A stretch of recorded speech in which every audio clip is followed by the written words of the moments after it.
Samsung's next big foldable lineup, the Galaxy Z Flip 7 and Galaxy Z Fold 7, is gearing up for a launch in the second half of the year. But as always, the internet just can't keep a secret. Leaks are already pouring in, and this time, third-party accessories are adding fuel to the speculation fire.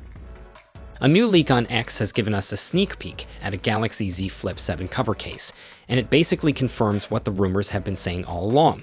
Samsung might be going full Moto Razr style with a larger cover display. According to the leak, the outer screen could measure 4.05 inches, making it far more usable without having to flip the phone open.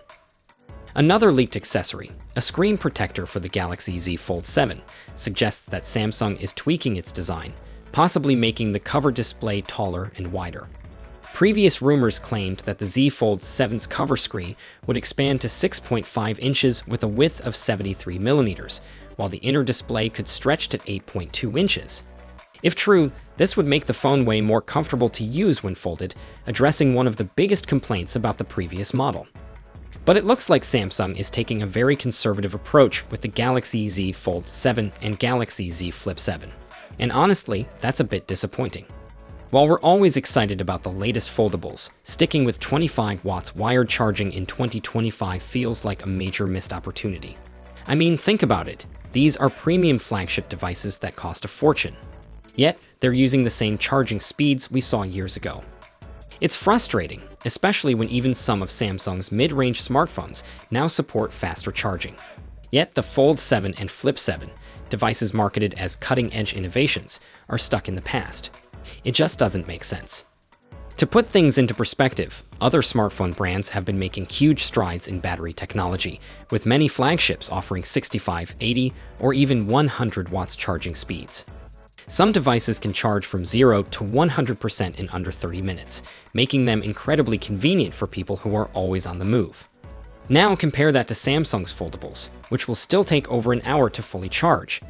In a world where speed and efficiency matter more than ever, why is Samsung holding back? Are they prioritizing battery longevity? Are they cutting costs? Or are they just playing it safe? Either way, it's frustrating to see them fall behind in a category where they should be leading.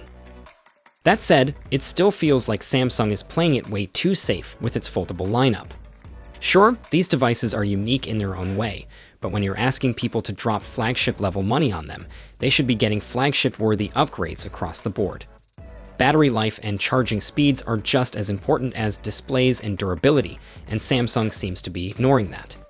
With the official launch still a few months away, there's still hope for some last-minute surprises. Maybe Samsung has some optimizations in store to make up for the unimpressive charging speeds, but as of now, it's hard not to feel a little underwhelmed. So, what are your thoughts? Are the incremental upgrades enough to get you excited for the Fold 7 and Flip 7, or do you think Samsung should be pushing the envelope more aggressively?